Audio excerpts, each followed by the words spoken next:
আবাস যোজনায় প্রকৃত যোগ্যরা ঘর পাচ্ছে না, এই অভিযোগ তুলে গত দুদিন ধরে কোচবিহারের দিনহাটা মহকুমার একাধিক গ্রাম পঞ্চায়েত দপ্তরে উত্তেজিত এলাকাবাসীর চড়া হওয়া ও ভাঙচুরের ঘটনা ইতিমধ্যেই শোরগোল পড়েছে জেলা তথা রাজ্য জুড়ে। এমনকি শাসক দলের তরফে একাধিকবার আবাস যোজনার ঘরের জন্য কাটমানি না নেওয়া ও প্রকৃতদের বঞ্চিত না করার হুঁশিয়ারিও দেওয়া হলেও গোপনে গোপনে কাটমানি নেওয়ার প্রবণতা চলছে বলে গুঞ্জন দিনহাটা মহকুমা জুড়ে।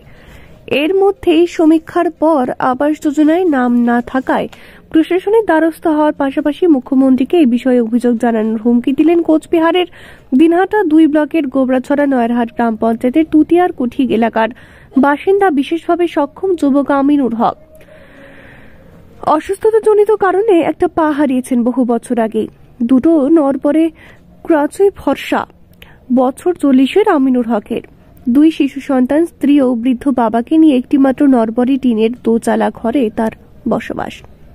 সংসার চালাতে ভরসা বলতে ভিক্ষাবৃত্তি ও স্ত্রীর কৃষি শ্রমিকের কাজ করে পাওয়া সামান্য অর্থ। অনটনে জর্জরিত সংসারে পাকা ঘরের স্বপ্ন আমিনুর ও তার পরিবারের কাছে আকাশ কুসুম। স্বভাবতই সরকারি অর্থে প্রকৃত দুস্থদের পাকা ঘর দেওয়ার খবর শুনতেই মনটা খুশিতে ভরে উঠেছিল তাদের। সম্প্রতি আবাস যোজনার সমীক্ষা করতে বাড়িতে এসেছিলেন সরকারি বাবুরা। এতে আশায় বুক বাঁধছিল দরিদ্র এই পরিবারের সদস্যরা, কিন্তু সমীক্ষার পর চূড়ান্ত তালিকায় আমিনুরের নাম নেই বলে অভিযোগ। এরপরই আশাহত আমিনুর দিনহাটা 2-এর বিডিও দিনহাটার এসডিওর দ্বারস্থ হয়েছেন। লিখিত অভিযোগ জানানোর পাশাপাশি সমস্যা না মিটলে শীঘ্রই মুখ্যমন্ত্রী মমতা বন্দ্যোপাধ্যায় ও সাংসদ অভিষেক বন্দ্যোপাধ্যায়কে অভিযোগ জানানোর পরিকল্পনা রয়েছে তার। সোমবার ফোনে আমিনুর প্রশ্ন করেন, আমি একজন 90% প্রতিবন্ধী, ভিক্ষাবৃত্তি করে দিন কাটে। সরকারি সাহেবরা এলেন, সমীক্ষা করে নিয়ে গেলেন। ভাবলাম পাকা ঘরের স্বপ্ন সত্যি হবে, অথচ এখন শুনছে আমার নাম বাদ পড়েছে। এলাকার কত সবল মানুষ ঘর পাচ্ছে, আমি যোগ্য হয়েও পাবো না কেন? তার সংযোজন পায়ের ব্যথায় আমি সবসময় ভুগি। আমি নিজে নিজে বিভিন্ন প্রশাসনিক অফিসে ছুটোছুটি করার মতো অবস্থায় নেই, তবুও বিডিও ও এসডিও দপ্তরে লিখিত হয়েছে। মানে সমস্যা হইলে আমার 2 তারিখে আমার বাড়িতে সার্ভে হয়েছে, বাংলা আবাস যোজনা। সার্ভে হওয়ার পরে আমাকে বললো যারা সার্ভে করতে যাচ্ছে তারা বলছে যে তোমার মানে স্যাংশন লিস্টে নাম আছে, আর তোমার ব্যাংকের বই, handicap certificate, Aadhaar card, voter card, job card, এগুলো 1 কপি ফটো দিতে হবে। তা আমি দিলাম, লোকজন আসলো, অঞ্চল থেকে আসলো, বিডিও অফিস থেকে আসলো, ঠিক আছে, আমি দিলাম। সার্ভে হয়ে গেল, আমার ঘরকে ফটো করলো, আমাকে ফটো করলো।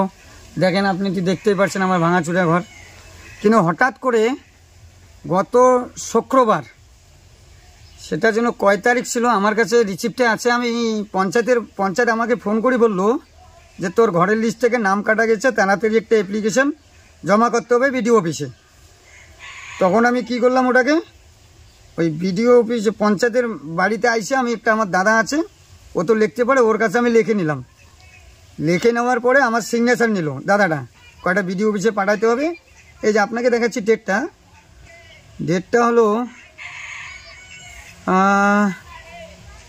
11 তারিখ 12 মাইনা 2024, ডিসেম্বরে 11 তারিখে, ঠিক আছে। এই যে ঘরে আইডি নম্বর দিয়ে আমি এটা বিডিওকে আমি এটা অ্যাপ্লিকেশন দিয়েছিলাম। কিন্তু এবারে আমার গ্রামে অনেক বন্ধুরা আছে, অনেক দাদারা চাচারা আছে, তারা 4 তলা, কারো ছাদ পিটানো বাড়ি, তাদের অন্য বাড়ির যারা দিল্লি গেছে তাদের বাড়িতে ফটো শো করে সার্ভে হাজার, তাদের ঘরের লিস্টে নাম টিকলো, আমার টিকলো না, ঠিক আছে। আমি এটা বিডিও বাবুর কাছে অনুরোধ করব এবং এসডিও সাহেবকে অনুরোধ করব, 24 ঘন্টার মধ্যে আপনি আমার ঘরের লিস্টে যেভাবে নাম কেটেছেন, কার কি বুদ্ধি শুনে কার কি কমপ্লেন দিয়েছে আমার নামে, আমার 15 থেকে 30 হাজার টাকা মাসে ইনকাম। আপনি একটা বলেন তো, আমি একটা হ্যান্ডিক্যাপ লোক কী করে 30 থেকে 15 হাজার টাকা মাসে ইনকাম করব। এই ইনকামের ভিত্তিতে কে যেন ইনফরমেশান দিচ্ছে, এই ভিত্তিতে বিডিও সাহেব আমার ঘরের লিস্ট থেকে নাম কাটছে বাংলা আবাস যোজনার থেকে। তা আমি বিডিও সাহেবকে রিকোয়েস্ট করব, আর আপনি যদি আমার টোটাল 24 ঘন্টার মধ্যে যদি আপনি মমতা ব্যানার্জির কাছে এবং অভিষেক বন্দ্যোপাধ্যায়ের কাছে যদি আমার কমপ্লেনের ফাইল যদি জমা না করতে পারেন, তাহলে আপনার বিরুদ্ধে আমি পুরো আন্দোলনে নামবই। পিআরএম বেগরাজ 1997 সালে প্রতিষ্ঠিত হয়েছিল।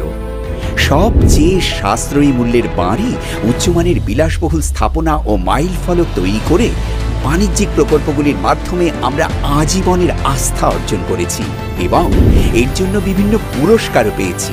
আমরা শত শত মানুষের স্বপ্নের আবাসন তৈরি করছি ও অসংখ্য সম্ভাবনাময় সমাজ গড়ে তুলছি। তবে আর প্রতীক্ষা কিসের? আসুন আমরা সকলে মিলে একটি আধুনিক জীবনযাত্রা গড়ে তুলি। বিস্তারিত জানতে আজই কল করুন। ঠিক আছে, এইটুকু সাহেবের বিরুদ্ধে নামবো, কারণ একজন অচাল লোক কী করি 30 থেকে 15,000 টাকা মাসে ইনকাম পায়। সেই ইনকামের ভিত্তিতে আপনি বলে আমার ঘরের লিস্টে নাম কাটছেন। আমার ঘর ভাঙাচুরা। আমি এর আগে 2023 ডিসেম্বর 29 ডিসেম্বর 2023 আমি কমপ্লেন করছিলাম, তখন আমাকে সরকার সহযোগিতা করে আমাকে ঘর দিয়েছে। এখন 2024 2 তারিখ ডিসেম্বরে আমার ঘর সার্ভে হয়েছে। সার্ভেতে আমার নাম ছিল, সার্ভের দাদারা সবাইরা আসে, অফিসটা আমার সব কিছু করে নিয়ে গেছে যে তোমার ঘর 100-র মধ্যে 100 টিকবে। কিন্তু হঠাৎ করে 11 তারিখ আমি দেখতে পাই আমার পঞ্চায়েত ফোন করে যে তোর ঘরের লিস্ট থেকে নাম কাটা গেছে, বিডিও অফিসে তাড়াতাড়ি অ্যাপ্লিকেশন ফেলাও। যে দাদা সার্ভে করতে যাচ্ছে অঞ্চলের চাকরিজীবী, উনি বিডিও অফিস থেকে চাকরি পেয়েছে অঞ্চলে, উনিও আমাকে বললো তোর ঘরের নাম কাটা গেছে, তাড়াতাড়ি অ্যাপ্লিকেশন ফেলাও ভিডিওতে।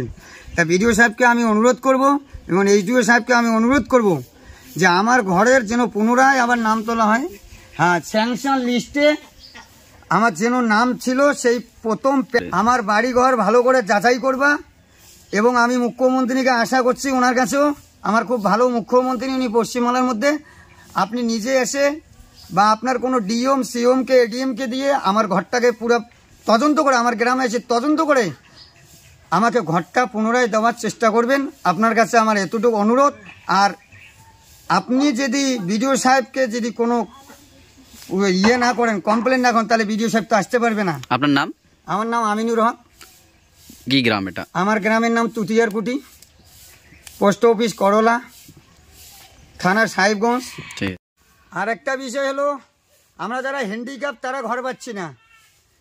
মনে করো যারা বাড়িতে ফুলওয়াল বাড়ি আছে, তাদের 5-7 বিঘা সম্পত্তি আছে, তাদের ঘরের লিস্টে নাম আছে, আমার ঘরের লিস্টের নাম কেটে দেওয়াচ্ছে। আমরা একজন প্রতিবন্ধী অসহায়, আমার ঘর নাই, ভালো লোক দেখো হ্যান্ডিক্যাপ সার্টিফিকেট বানায় সে ঘর পাচ্ছে, ভাতা পাচ্ছে। এটা মমতা ব্যানার্জির উচিত বিডিও এইচডিওকে দিয়ে তদন্ত করে নয়ারহাট অঞ্চলে সমস্ত যে 30টা গ্রাম আছে, সেই গ্রাম 30টার পঞ্চায়েত এলাকায় তদন্ত করে ভালোভাবে ইনফরমেশন নিয়ে ঘরগুলো দেওয়াটা আমার মতে ঠিক এবং মুখ্যমন্ত্রীর মতেও ঠিক। কিন্তু এইভাবে কোনো ঘর দেওয়া চলবে না নয়ারহাট অঞ্চলে। গরিব মানুষ অনেক ঘর পাচ্ছে না। এই নিয়ে এটা আমার আন্দোলন। আমি মমতা ব্যানার্জির কাছে 24 ঘন্টার মধ্যে আমি এই বিডিও সাহেবকে বলবো, যদি আমার ঘরের লিস্টে নাম না থাকে, আমি আজকে মোটামুটি 16 তারিখ, আমি 18 তারিখ দরকার পড়লে আমি কালীঘাটে যাব এবং ডায়মন্ড হারবারে যাব। আমি এই অ্যাপ্লিকেশন নিয়ে আমাদের অভিষেক বন্দ্যোপাধ্যায়ের কাছে যাব, আমাদের রাজ্যের মুখ্যমন্ত্রী মাননীয় মমতা ব্যানার্জি তারও কাছে আমি যাব। কোনো নেতার কাছে আমি যাব না, না তো উদয়ন গুহর কাছে যাব, না তো বসিনিয়ার কাছে যাব, না তো আমি জলিল আহমেদের কাছে যাব, না তো রবি ঘোষের কাছে যাব। আমি কারো কাছে যাব না, শুধু আমি 2টাই জায়গা যাব। ডায়মন্ড হারবারে আমার বিচারপতি অভিষেক বন্দ্যোপাধ্যায় আর আমাদের রাজ্যের মাননীয় মুখ্যমন্ত্রী, তার কাছে যাব। 24 ঘন্টার মধ্যে আমি 18 তারিখের মধ্যে আমি পৌঁছে যাব কালীঘাটে। যদি বিডিও সাহেব এইচডিও সাহেব আমার এইটাকে যদি পুনরায় আবার ঘরের নথিতে নাম নথিভুক্ত না করা হয়, আমার প্রথম প্যানেলেই স্যাংশন লিস্টে যদি আমার নাম না থাকে, তাহলে আমি এটা নিয়ে মুখ্যমন্ত্রীর কাছে সরাসরি আমি 18 তারিখে 10:30-11টার মধ্যে কালীঘাটে আমি পৌঁছবো।